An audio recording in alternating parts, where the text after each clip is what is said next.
Hola querido, en el estudio de hoy seguiremos viendo la manera maravillosa como Dios desea restaurar a su pueblo. Primero, naturalmente, tiene que concientizarlo de que el pueblo necesita ayuda, porque nadie puede ser curado si no acepta que está enfermo. El problema de Israel es que estaba tan embotado espiritualmente, tan confiado en la forma de la religión que vivía, que había perdido conciencia de su triste realidad. Entonces, Oseas escribe lo que encontramos en el capítulo 7 del libro de Oseas, capítulo 7, versos 11 y 12. Efraín es como paloma incauta, sin discernimiento. Claman a Egipto, acuden a Siria. Cuando vayan allá, tenderé sobre ellos mi red. Los haré caer como aves del cielo, los castigaré conforme a lo anunciado en sus asambleas. Sabes, querido, Efraín es Israel. Efraín fue el hijo menor de José y una de las tribus de Israel. Llevaba el nombre de este Efraín. Como era la tribu más numerosa, muchas veces se menciona a Efraín como símbolo de Israel. Ahora la pregunta es, ¿cuál era el problema con Israel? La Biblia dice, son como paloma incauta, pero en el original hebreo da la idea de una paloma que está perdida, que vuela de un lado para otro y se asusta cada vez más porque no encuentra lo que busca. Bueno, el problema de Israel era que al ver la amenaza de los enemigos, primero pidió ayuda a Egipto, después pidió ayuda a Siria. Y a pesar de que esas dos naciones ya habían probado que no se podía confiar en ellas, ellos continuaban, o los israelitas continuaban buscando ayuda con ellos. Si los líderes hubiesen prestado atención a las advertencias proféticas, sabrían que un día Asiria invadiría su tierra. Pero los israelitas eran los típicos seres humanos que oyendo no oyen y viendo no ven. Entonces, Dios les dice que los atrapará como con una red y los entregará a sus enemigos. Aquí hay algo que debemos aclarar. Dios no manda desgracias a su pueblo. Presta bien atención. Todo lo que te hace sufrir, todo lo que te trae dolor, nace en la mente del enemigo. Dios, querido, solo es Dios de cosas buenas. Pero el escritor bíblico le llama juicios divinos o castigo divino o ira divina a las consecuencias naturales de las decisiones equivocadas del ser humano. Dios es vida. Mira, si quieres vivir en la vida y disfrutar de la vida, necesitas estar en armonía con el Dios de la vida. Pero si te apartas de ese Dios de la vida, entras de manera natural en el territorio de la muerte. No es que el Señor te envía la muerte, no. Tú la escoges voluntariamente. Por eso Dios dice, pongo delante de ti la vida y la muerte. Y después aconseja, escoge pues la vida para que vivas tú y tu descendencia. Vamos a la segunda parte. Oseas capítulo 10, versículos 11 al 13, dice, Efraín es como una novilla domada a la que le gusta trillar, mas yo pasaré el yugo sobre su lozana cerviz. Yo unciré a Efraín. Judá tendrá que arar y Jacob quebrará sus terrones. Sembrad para vosotros en justicia, segad para vosotros en misericordia. Haced para vosotros barbecho, porque es el tiempo de buscar a Jehová, hasta que venga y os enseñe justicia. Habéis arado impiedad y segasteis iniquidad. Comeréis frutos de mentira, porque confiaste en tu camino y en la multitud de tus valientes. Mira, el simbolismo de estos versículos es interesante. Dios compara a Israel con una novilla a quien le gusta trillar sobre los granos ya cosechados. Quiere decir, es una vida mansa. La novilla puede trabajar y comer al mismo tiempo. Pero el profeta anuncia que es necesario que Israel sea colocado en yunta con otro animal y que vaya a arar la tierra dura. ¿Y para qué todo esto? Para que Israel aprenda lo que es justicia. Ahora mira, aquí hay un pensamiento profundo. A veces nosotros tenemos que conocer las inclemencias de la vida para entender que nuestras fuerzas no son nada. A veces, inclusive en la experiencia espiritual, tenemos que conocer la derrota, caer feo para entender que sin Jesús no somos nada. Mientras las cosas van bien, corremos la tentación de pensar que todo lo que logramos es por causa de nuestro trabajo, de nuestro esfuerzo. Pero ¿qué sucede cuando te encuentras arando la tierra dura? ¿Qué pasa cuando tus esfuerzos no te valen de nada? Solo te resta confiar en Dios y rendirte a sus pies. Y eso es justicia. No hay justicia sin Cristo. Ir a Jesús es ir a la justicia. ¿Y qué hace Jesús?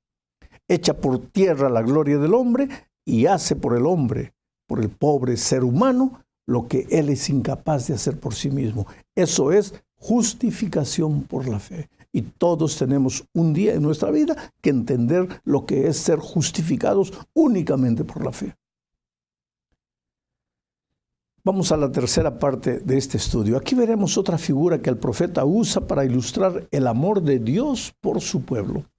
Necesitamos leer el texto bíblico, Oseas capítulo 11, versículos 1 al 3. Cuando Israel era muchacho, yo lo amé y de Egipto llamé a mi hijo. Cuanto más yo los llamaba, tanto más se alejaban de mí. A los Baales sacrificaban y a los ídolos quemaban incienso. Con todo, yo enseñaba a andar a Efraín tomándolo por los brazos, mas ellos no comprendieron que yo los cuidaba. En este texto, Oseas hace una referencia a los primeros años de la historia de Israel. Cuando Israel era muchacho, dice, yo lo amé y de Egipto llamé a mi hijo. La figura que Dios usa aquí para ilustrar la ingratitud, la infidelidad y la rebeldía de sus hijos, ya no es la figura de una esposa infiel, sino la de un hijo ingrato. ¿Cómo Dios cuidó a Israel en el desierto?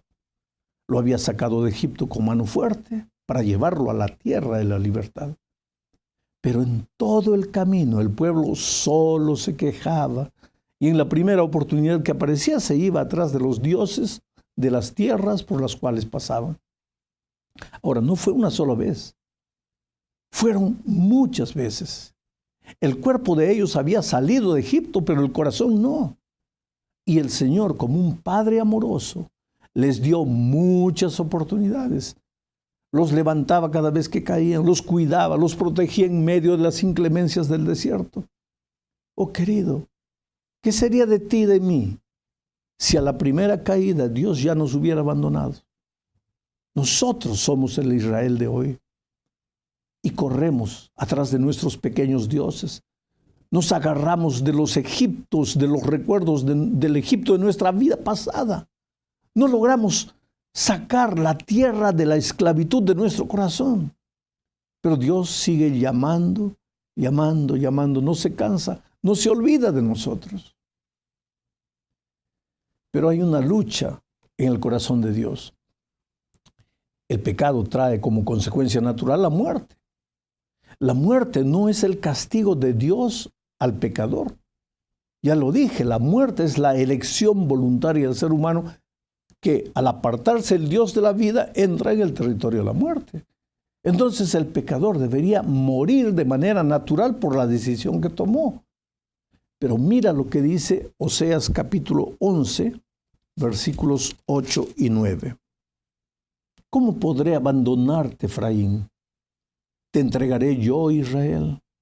¿Cómo podré hacerte como Adna o dejarte igual que Seboín?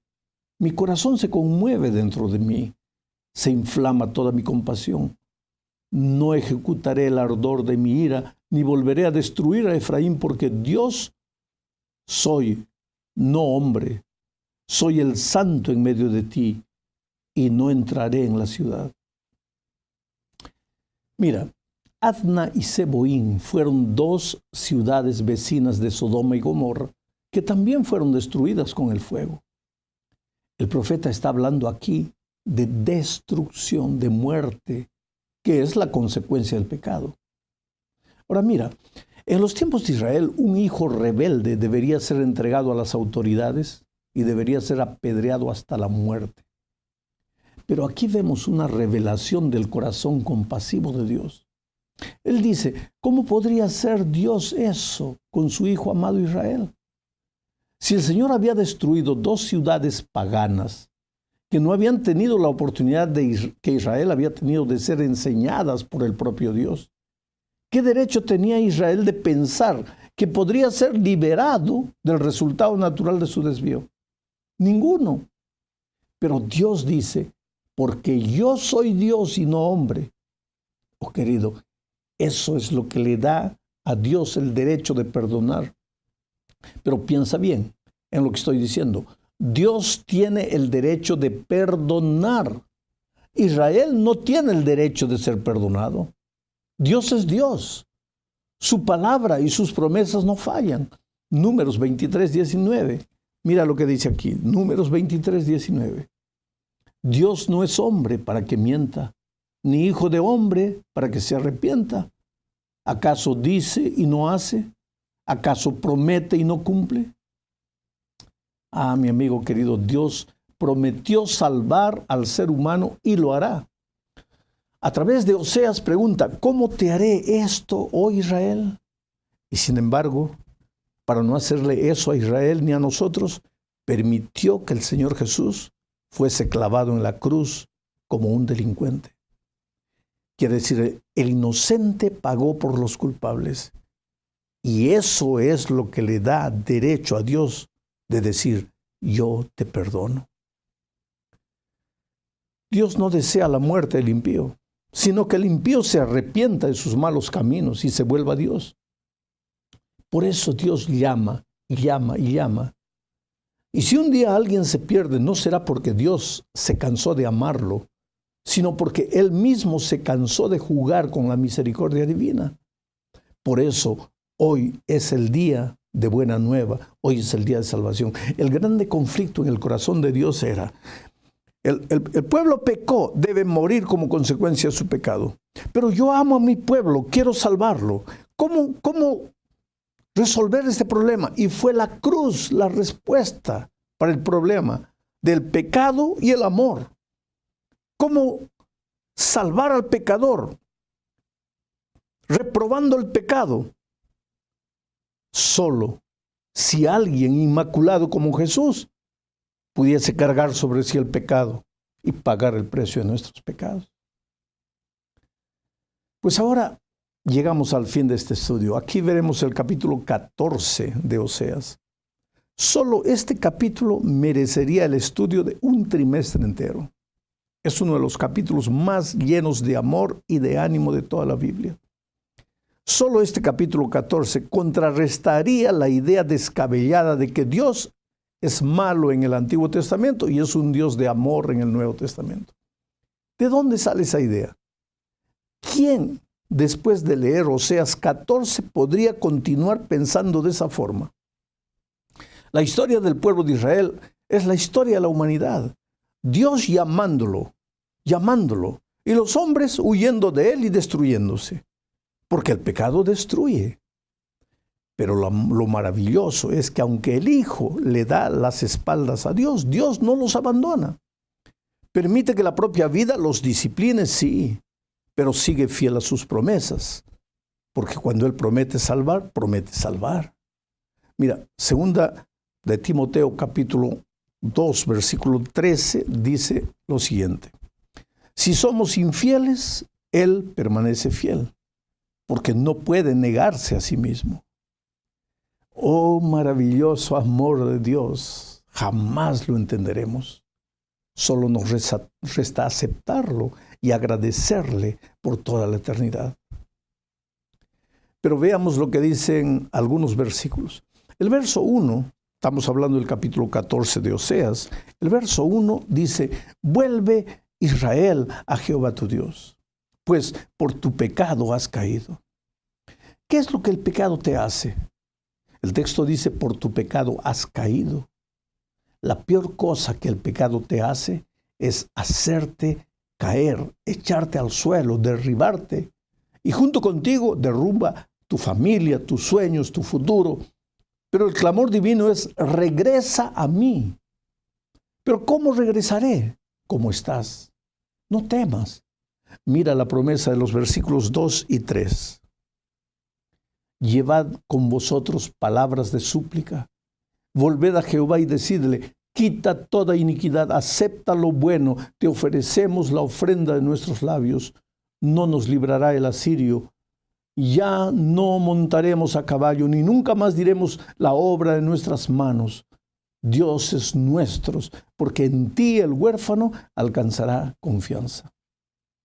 Pero mira, lo que motivará al hijo ingrato y a la mujer infiel a regresar al hogar es la promesa divina de perdón y restauración que encontramos registrada en los versos 4 al 7 del capítulo 14. Dice, yo los sanaré de su rebelión, los amaré de pura gracia, porque mi ira se apartó de ellos. Yo seré a Israel como rocío, él florecerá como lirio y hundirá sus raíces como el Líbano. Se extenderán sus ramas, su gloria será como la del olivo y perfumará como el Líbano. Volverán a sentarse a su sombra, serán vivificados como el trigo y florecerán como la vid. Su olor será como vino del Líbano. Qué cosa maravillosa. ¿Y cuál es el resultado final de tanto amor? El versículo 8 responde, Efraín dirá, ¿qué tengo que ver con los ídolos? Yo los oiré y velaré por él. Yo seré para él como un pino siempre verde. De mí procederá tu fruto. Hay dos ideas en este versículo. La primera es que finalmente el amor de Dios conquista el corazón del rebelde Efraín. Y él se pregunta, ¿qué tengo yo que ver con los ídolos? Quiere decir, finalmente el amor vence. Israel entiende el amor de Dios y se entrega a él y regresa de sus malos caminos y abandona sus ídolos. El segundo pensamiento es que ese abandonar ídolos es un fruto y Dios dice, yo seré para él como un pino siempre verde, de mí procederá tu fruto. Espera un poco, ¿de quién proceden los frutos? De mí, dice Dios. Tú no fabricas frutos, tú produces frutos. Tú no tienes que trabajar con tus manos, con tu dominio propio, con tu fuerza de voluntad para producir frutos. Tú tienes que permanecer en la vid. La vid es Cristo. Deja que la sangre de Él pase a ti. Deja que la savia de vida pase a ti. Y espera los frutos maravillosos del Espíritu que aparecerán en tu vida. Pero ve a Jesús y permanece en Él. Y que Dios te bendiga.